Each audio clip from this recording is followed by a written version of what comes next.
filme foi lançado nos anos 2000 e sua segunda parte foi lançada somente em 2024. E é um filme que, será que precisava ser feito? Será que precisavam esperar 24 anos depois para lançar essa continuação? Ou será que realmente ninguém precisava dessa continuação? Vocês já pararam para pensar nisso? É sobre isso e muito mais que nós vamos falar no vídeo de hoje. Então, se você gosta desse tipo de conteúdo, seja muito bem-vindo ao canal. Eu sou a Diana Lucas e aqui eu falo sobre filmes, séries, animações, entre outros milhares de assuntos do mundo de cinema. E se você gosta desse conteúdo, deixa like, o seu comentário e se inscreva nesse canal, principalmente agora no começo do vídeo, que isso ajuda muito. E sem mais delongas, pega sua pipoca, sua água com açúcar e vamos para o vídeo de hoje. Hoje nós vamos falar sobre um filme dirigido por Ridley Scott e nós estamos a falar de Gladiador 2, um filme com 2 horas e poucos minutos, com presença de atores maravilhosos como Denzel Washington, Pedro Pascal, entre outros atores.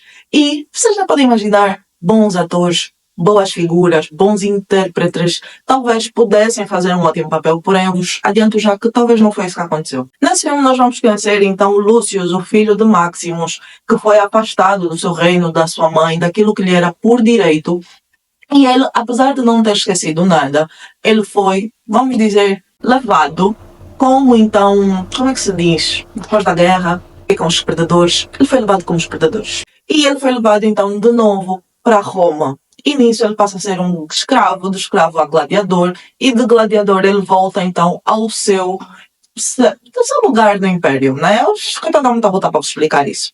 E isso basicamente seria a continuidade do Gladiador 1, onde nós conhecemos Maximus, e toda a sua guerra, toda a sua perda, tudo o que foi acontecendo, e basicamente 1 e o 2 é a mesma coisa. Esse filme, ele é bem aborrecido, ele é bem chato, e dos poucos momentos de pura adrenalina que tem, não vale tanto a pena. Porque ele é uma referência gigantesca daquilo que aconteceu no primeiro filme. É basicamente como se a história do filho fosse uma cópia chapada do que aconteceu com o pai. É uma herança de família que vai passando. Esse filme tem coisas que eu odiei, assim, de todas as formas possíveis. Uma delas foi quando a mulher do Lucius morre, aparece um preto, branco, sépia, assim, uma coisa descontextual. Tu não percebes muito bem se aquilo é um castanho escuro, se aquilo é um preto e branco mal implementado, mas é uma coisa um pouco questionável. O zoom que é feito nesse momento também é uma coisa desproporcional. Toda a situação de morte entre o Lucius, a sua esposa, do Lucius num sonho, é uma coisa feia de se ver. Existem outros momentos, a interpretação do ator que faz de Lucius também não é propriamente das melhores, porque ele é um ator que não consegue ser carismático, as emoções dele não ficam tão refletidas no seu rosto, e como ele é um escravo, depois passa a ser gladiador, depois passa a ser outras coisas, precisava disso, de uma expressão corporal como o do Russell, que foi o ator que fez Maximus no primeiro filme. A presença do Denzel Washington nesse filme é um pouco questionável, já que ele é um ator bastante carismático, mas para ser vilão, talvez não foi a melhor escolha para esse casting. E no final, nós temos então Pedro Pascal, que do seu auge de tudo o que nós já vimos nesse filme, ele aparece muito pouco, na verdade, e todos os momentos que ele aparece são bastante sutis, bastante... precisava, né? Não precisava, poder ser qualquer outra pessoa. E na dúvida entre ser ou não ser, não faz diferença se for o ator X ou Y ou Z. Para esse filme eu dou uma nota de 2, porque foi um filme que prometeu nada e entregou exatamente o que ele prometeu. Nada. Se você já viu esse filme, deixa aqui no meu comentário o que você achou, o que você não achou. Não se esqueça de se inscrever aqui no canal, obviamente, apesar de talvez não termos a mesma opinião, podemos sempre ter um outro filme. Se você quer saber mais a minha opinião sobre esse filme, vamos agora para a parte de spoilers, que por lá eu vou adentrar muito mais no filme. Esse filme começa basicamente no momento onde Lucius está num outro reino, numa outra cidade, e vai acontecer uma guerra onde Roma, soldados romanos estão a ir atacar para poder dominar. E nisso, Lucius tem uma esposa que também é uma soldada, e ela acaba por ser morta nesse confronto, já que ela é uma arqueira, acho que é assim que se diz, não entendo nada sobre guerra. E ela acaba por morrer nessa situação e ele se sente muito mal.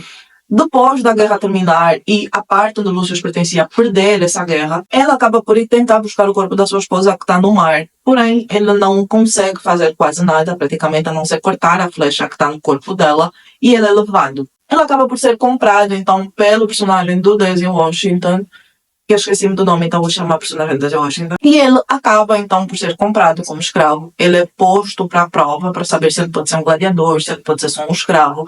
E as pessoas veem que ele tem uma capacidade boa de luta, então ele é levado como um gladiador. E sendo escravo e tendo o seu senhorio, ele acaba por poder comprar a sua liberdade cada vez que ele for combater e ganhar. Porque quando ele perder, ele morre. Ele é levado para a arena várias vezes e todas as vezes ele ganha muito e faz com que o seu senhorio ganhe muito dinheiro. Uma das primeiras aparições que ele fez foi para entreter os imperadores. Pessoas que ele tem muito rancor, já que foi graças a eles e ao capitão deles que ele perdeu a sua esposa e, consequentemente, a sua família. A situação vai passando até que ele consegue conversar então com a sua mãe e ela acaba por contar a verdade. Ele vai investigando um pouco mais, sabendo quem foi o seu pai, o que aconteceu, o que não aconteceu.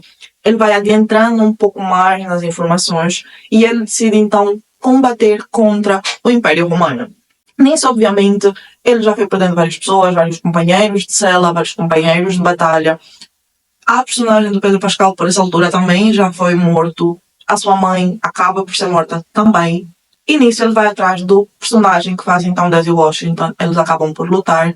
Daisy Washington morre nesse filme de uma forma patética, extremamente sem lógica alguma. Eu vi essa parte do filme, eu dormi, eu acordei, fui voltar a ver, fiquei incrédula de tão mal construído, tão mal feito que foi aquela parte. Eu fiquei tipo, ok, é isso. E, posteriormente a isso, ele acaba por ganhar o Império Romano, o outro império, acabam por se unir, se transformar num só e viveram felizes para sempre. Foi isso que aconteceu.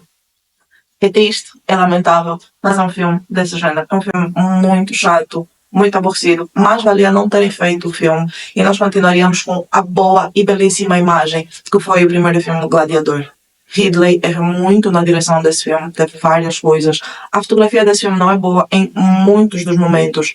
A linha cronológica, o dinamismo do filme foram péssimos. Há muita coisa que poderia não ter sido feita. Podiam ter se inspirado bastante no primeiro filme, já que foi feito no início dos anos 2000. E muita coisa que nós temos hoje não se tinha naquela época. Então, esse filme errou muito, muito, muito, muito. Isso quando comparado com o primeiro filme. Essa é a minha opinião. Eu espero a vossa aqui nos comentários. Eu espero que vocês deem comentários com bastante respeito. E nos vemos no próximo vídeo. Até lá. Um beijo.